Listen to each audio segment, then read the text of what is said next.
Americans are capable of achieving extraordinary things when they have the freedom and opportunity to do so. This is American Potential. And here's your host, Jeff Crank. All right, well, thanks for joining us on the American Potential podcast. We've got a great episode for you today.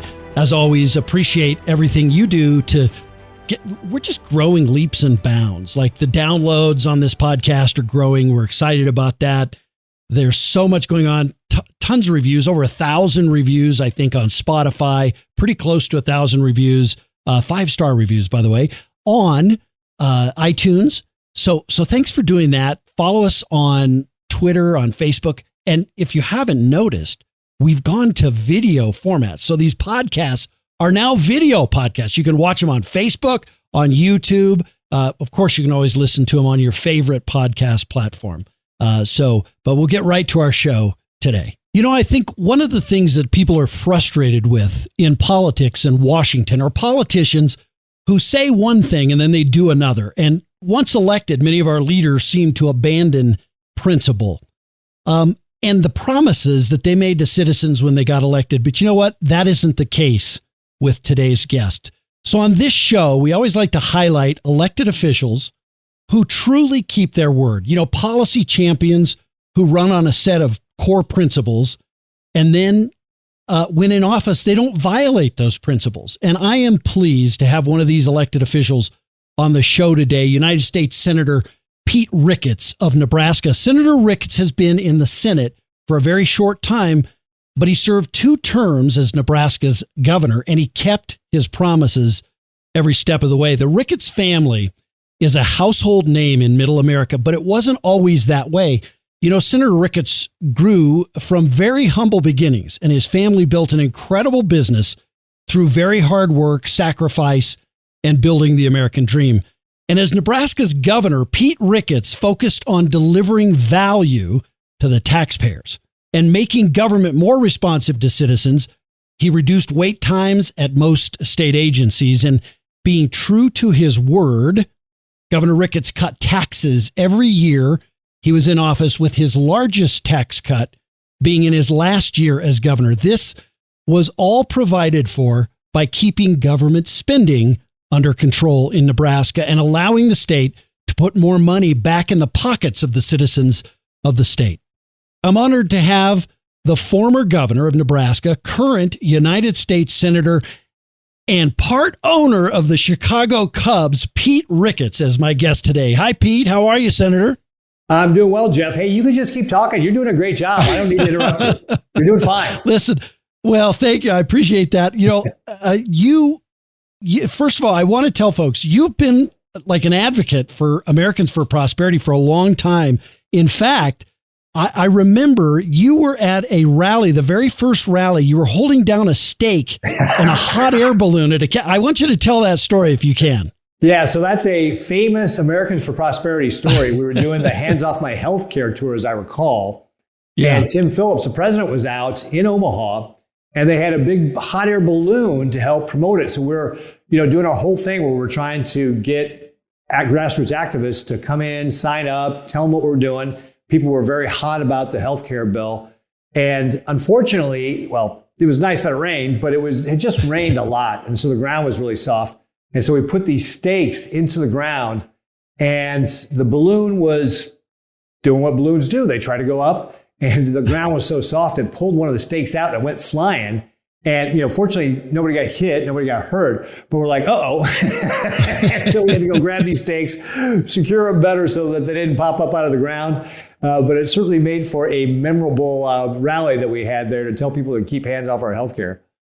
Well, yeah, it sure did. And, grassroots, I want to talk to you about that because I know that you understand the power of grassroots, right? Citizens being able to come together and push an agenda. And the greatest change in America doesn't happen without that. So I don't know if you have any thoughts on that. Yeah, absolutely. So going back to my long association with Americans for Prosperity, back when, Obama was pushing Obamacare, this is one of the things that we really tried to let the folks in Washington know how much we really did not want this.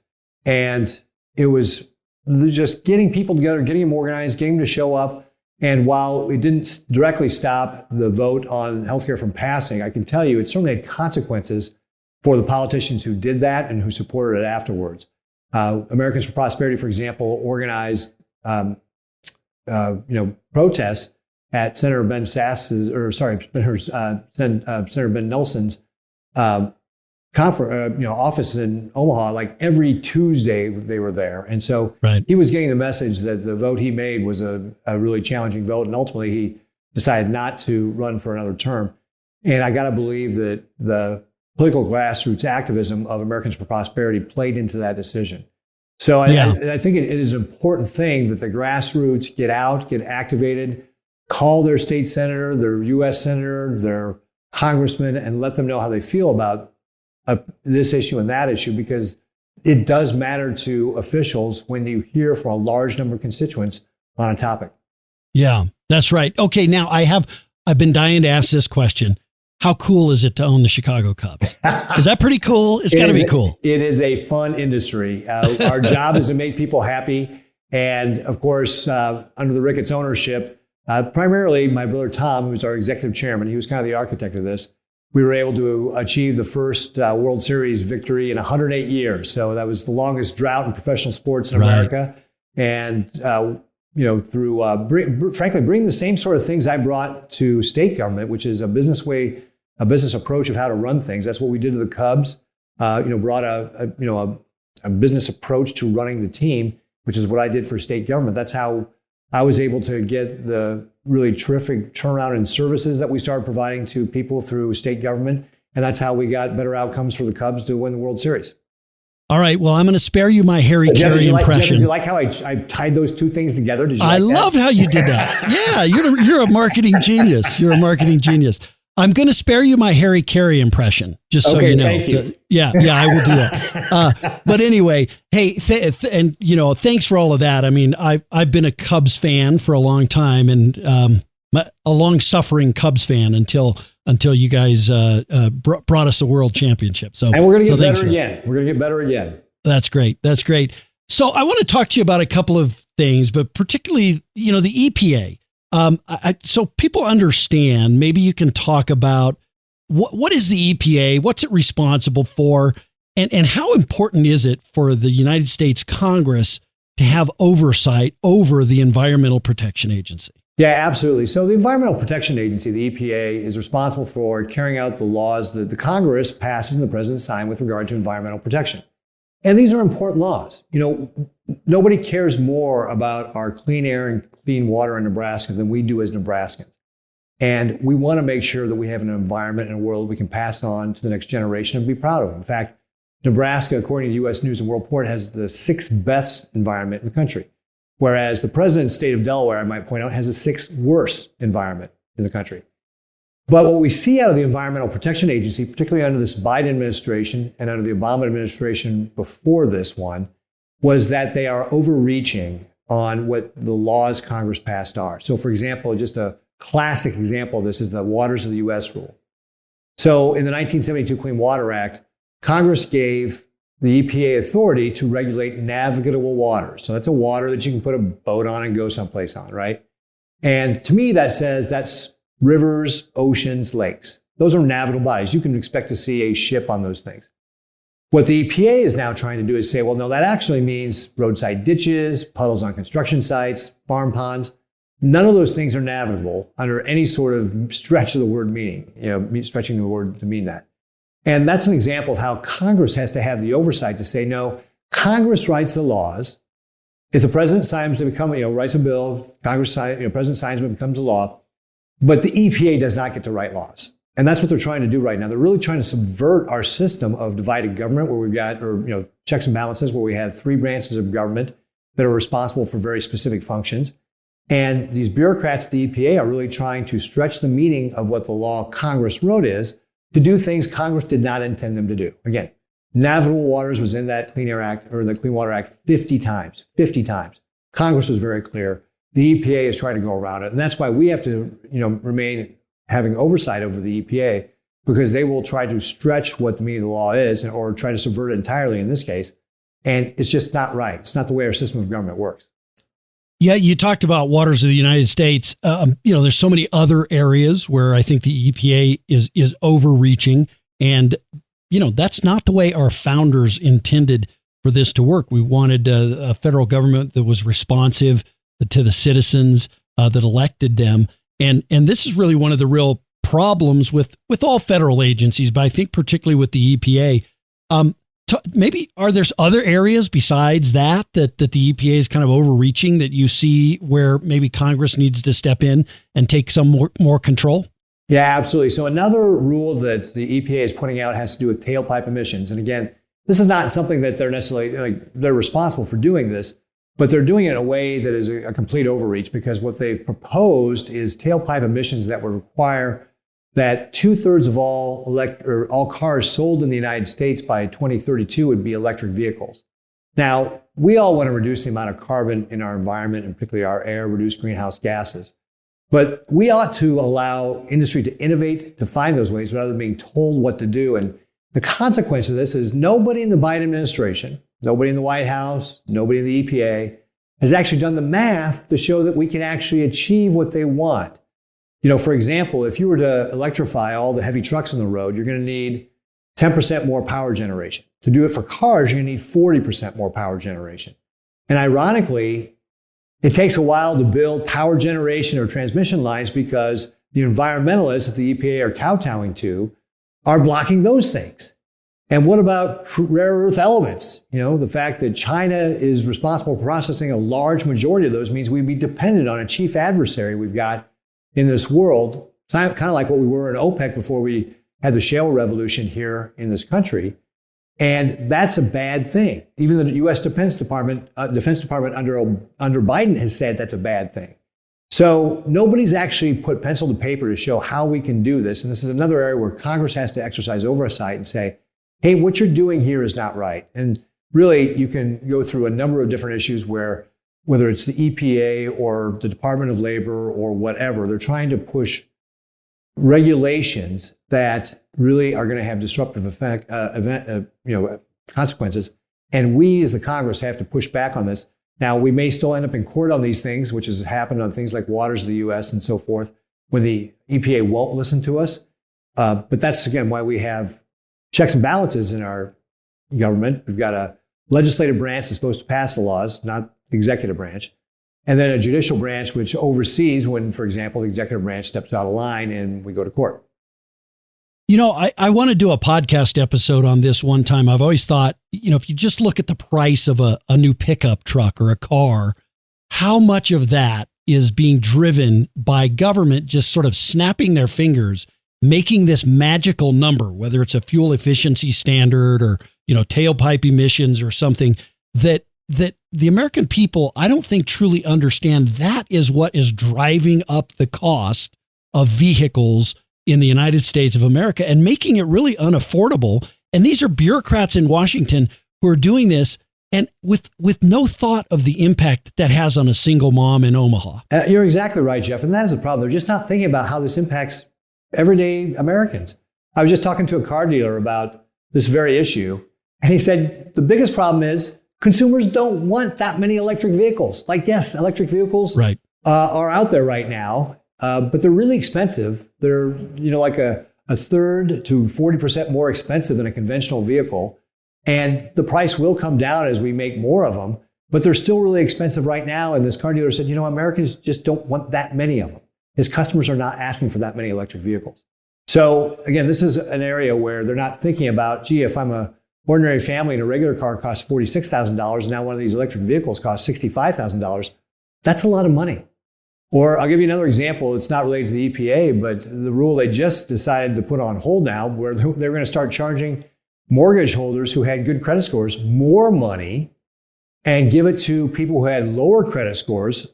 And that is, frankly, it's socialism pure and simple. Sure. Yeah. But in that case, you over the lifetime of, say, a $400,000 mortgage for an average family, I saw one analyst report say that would cost $14,000. Well, that's a lot of money to a regular family. So, this is the kind of thing that is costing Americans money every time the Biden administration decides to put out a rule that they really haven't thought through, and that's just about every single one.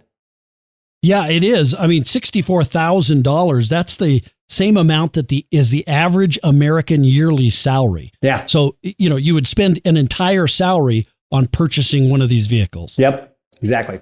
Yeah, it's crazy. And, there's a disconnect between the lifestyles too, right? I mean, you're a senator from Nebraska.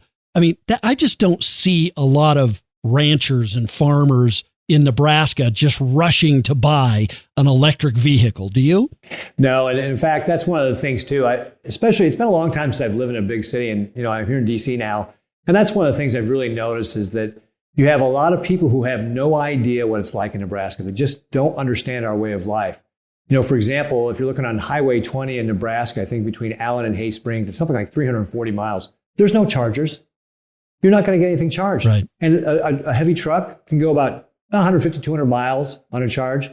And, well, guess what? That works okay in Lincoln and Omaha, but it doesn't get you very far across the rest of the state. So people just don't have a concept of what it's like to live in Nebraska on the East Coast here. And that really kind of distorts what they think is possible when they start talking about things like electric vehicles and about the practicality of how that works. So that is one of the things that, as a senator from Nebraska, I'm going to have to work to educate people on. But it's also just something, not only do I have to educate people, but we have to fight because there isn't the concept of why some of these rules they want to propose are just not practical for folks in the middle part of the country. Yeah, there's no doubt that they aren't. It also isn't liberty and freedom. And that's the other thing. The government is pretty good at taking away people's choices through regulations like this. And again, I'm all for it. If you want to go get an electric vehicle, you should be able to do that. But shouldn't every American have that same choice? Yeah, absolutely. I got nothing against electric vehicles. If you've ever driven one, they got super fun acceleration. They really go fast in a hurry. And they're quiet. I mean, they're high tech. They're cool cars. There's no doubt about it. But the point is, and actually a friend of mine told me, in America, we don't solve our problems. We innovate our way out of them. And we can only have that innovation if we're free to innovate. If the marketplace is allowed to work, if we allow people to interact, if we don't have too much regulation, we can find innovative ways to be able to take carbon out of the environment in ways that aren't disruptive. So for example, one of the things that I've been working on is trying to get higher blends of ethanol like E15, because that also reduces carbon emissions. It helps us clean up the environment. It's actually going to save consumers at the pump. Of course, it's great for our farmers and ranchers in Nebraska.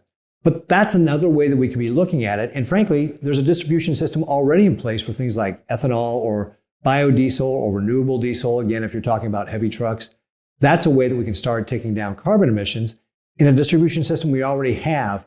And I guess my point is we shouldn't lock ourselves into one solution. It should be an all of the above. Let the marketplace dictate innovation and see where it goes from there.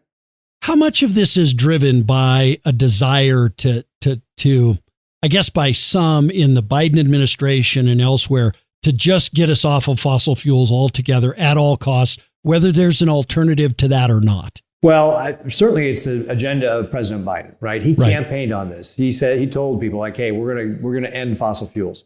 And then, of course, if you saw his State of the Union address, one of the things he said is unscripted, but this is the way he thinks, right? Is like, oh, we'll need oil for at least another 10 years, which of course is just crazy talk because we're going to need it a lot longer as we transition off of it and find other alternatives.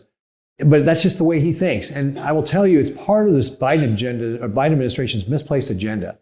Certainly, dealing with what we want to do to reduce the amount of carbon in the environment is one of the things that we want to take care of as a country. But we also have other really pressing issues, like an undefended southern border that is allowing fentanyl and other dangerous drugs to come across. And frankly, the leading cause of death of Americans 18 to 45 is fentanyl. In 2021, 70,000 people died of fentanyl, 106,000 died of drug overdose. If a terrorist attacked our country and killed over 100,000 people, we'd be up in arms, we'd mobilize. Yet the Biden administration does nothing.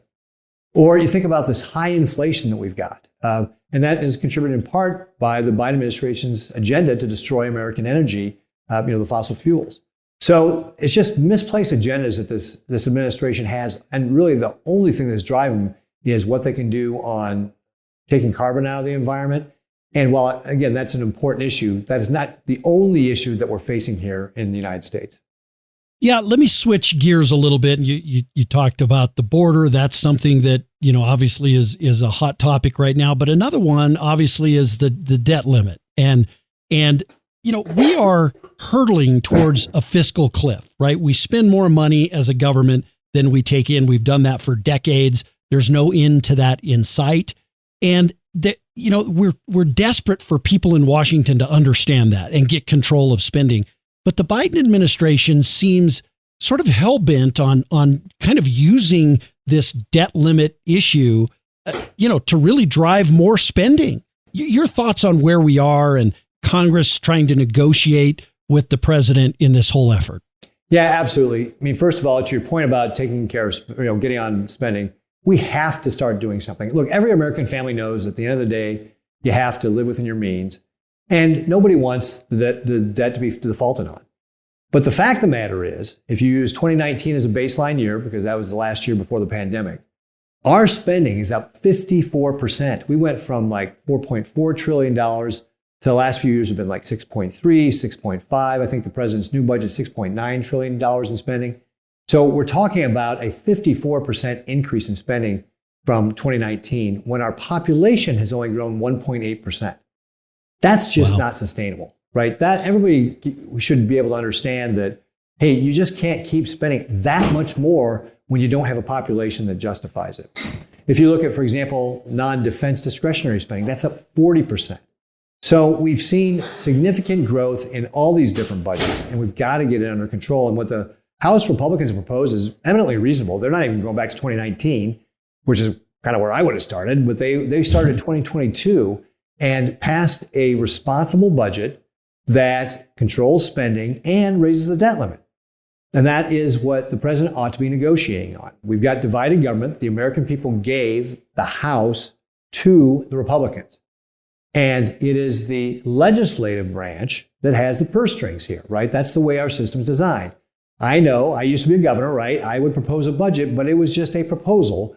The legislature in Nebraska actually put together the budget that was voted on the floor. They took my recommendations. In fact, most of the time, they took like 95% of my recommendations. But it was what they did. And the same thing is true at the national level. Our Congress is the one who actually starts by, the president proposes a budget, but we pass a budget. And now the president needs to negotiate on the budget the House Republicans passed to come to a solution to be able to raise the debt limit and control spending. And by the way, this is not new. 7 out of the last 10 times we've had this issue, the president has had to negotiate with the Congress on what that was. Most recently, of course, President Trump had to negotiate with Nancy Pelosi. And that's how the system works. I know President Biden did not fail Civics 101. He knows this. He knows he needs to negotiate. And that's where we come up, that's where, frankly, what he needs to do as president, because he's the president, he should demonstrate that leadership, sit down with Speaker McCarthy and start negotiating. Okay, you've got a budget proposal on the table here. Where do we go from here to find something that we can pass and do the responsible thing for the American people? I wonder how much of this, too, as I look at it, it seems like the president and the Biden administration in years past when this has come up, and certainly this year as well, he's counting on the media, the mainstream media, kind of giving him cover and blaming Republicans for a default. And that's kind of the game that's being played here. And to use that as a wedge to get more spending out of a system that is just, as I said, heading towards a cliff. Do you see that as a problem, kind of the mainstream media as well, kind of feeding into this narrative and almost playing into the hands of the president? Well, certainly it has always been a challenge for us as Republicans and conservatives to be able to get our side of the story out through the mainstream media. I mean, you can look at all the different research that shows that, how biased toward the left the media is in general. And so that's always been a challenge for us. Fortunately, we have other alternatives to be able to get our, news out, kind of like this podcast, using the other sort of things the internet allows us to do, to be able to reach the American people and let them know that, hey, we've got problems here when it comes to how much we're spending. We need to get it under control, and the president needs to negotiate on this. So it's, for us as conservatives and Republicans, it's always been a challenge, and we just got to, work our way through it because our country's too important to just give up. Yeah, where do you see all this going? I mean, obviously the president his poll numbers are down. I think part of that is sort of the lack of leadership on this issue, on the border, on so many issues. But where do you see this debt limit issue and just spending in general going over the next 6 months? Well, as Senate Republicans, 43 of us signed a letter, and I know there's a couple more who are in support of it, but for one reason or another didn't sign the letter, to say we are not going to vote for cloture on a clean debt limit bill. It has to be something that is addressing the issue of spending to raise the debt limit. And what that really was sending a signal is that we support Speaker McCarthy and what the House Republicans have done. They've done their job. Now it's up to the president to do his job and sit down and negotiate where that goes. So we're going to continue to support the House Republicans and Speaker McCarthy in getting something done that's responsible for the American people, that will allow us to avoid the default on the debt and start getting the spending under control. We're not going to solve everything overnight. We spent decades getting into this problem, but we have to stop digging the hole. We have to start getting the spending under control. Yeah, we sure do. We're basically out of time, but I do want to say, we both know Brad Stevens, who's your state director. He's been a friend of mine for a long time, and I know he's been a friend and partner of yours for a long time. And, I worked on the Hill a long time ago. I was a chief of staff to a member of Congress and stuff. And I always would tell people that the thing I loved about my boss at the time was that he is in person what you see on TV. There's no difference, right? He is who he says he is. And that's everything I hear about you, too, is what a good, honorable, decent person you are. And so, it's great to have people like that as role models. And I wanted to make sure that I said that. Well, thank you very much, Jeff. I appreciate the kind words. It's a privilege to be able to do this job. It's a privilege to be able to continue to serve Nebraskans. And I just love the opportunity to be able to do it. And I'm excited about the challenges that we have to be able to make a difference. And, we've got the best country in the world. I love living in Nebraska. I think I get the best place in the world, best people in the world. So it's a privilege to be able to do it. All right. I'm going to give you one chance to say, "Go Big Red." All right. How about if I go Big Red? There you go. You're supposed to say, "Go Big Red." See, if Brad was Go here, Big Red. How's that? All right, Senator. Hey, Senator Pete Ricketts, we thank you for joining us. Thanks for all you do. Great. Thanks, Jeff. I appreciate it. So great to have Senator Pete Ricketts. Really, what a good guy. Everything I've heard about Pete Ricketts, and it's not just from one person, but I've heard it from lots of people who worked with him as a governor or knew him before. I didn't even bring this up, but I met Senator Ricketts before he ran for governor. I went over to his office and met with him, and just personally, he and I, what a great person. And again, someone who, could not really contribute back to society now. He's probably got enough ability to just go off and do whatever he wanted to do to satisfy himself, but he's giving back to our country because he loves our country, giving back to the state of Nebraska. So, what a great public servant and a great person. And it's great to have him be a guest on the show. Look, again, we talked about this. The Environmental Protection Agency talked about these goals that 2/3 of all vehicles in the U.S. by 2032, they just snap their fingers and somehow this is all supposed to happen. Magically, we're all supposed to transform the way that the federal government wants us to. There's a cost to that. And the cost is to families who can't afford that. You heard us talk about it. $64,000 is the average annual income.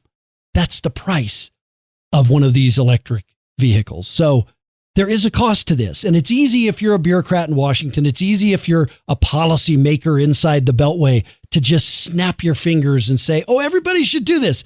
It's a little harder when you're that single mom, or you're that struggling family, or you're that person who just got out of college trying to make ends meet and say, you know what, I now have to afford other things in life, despite the fact that government has mandated this on me, that I have to buy a car that now costs $64,000. It's wrong. Frankly, it's immoral. It's wrong. Hey, thanks for joining us on American Potential. Thank you for listening to American Potential. You may listen to more stories from Americans working every day to expand freedom and opportunity in their communities by visiting AmericanPotential.com.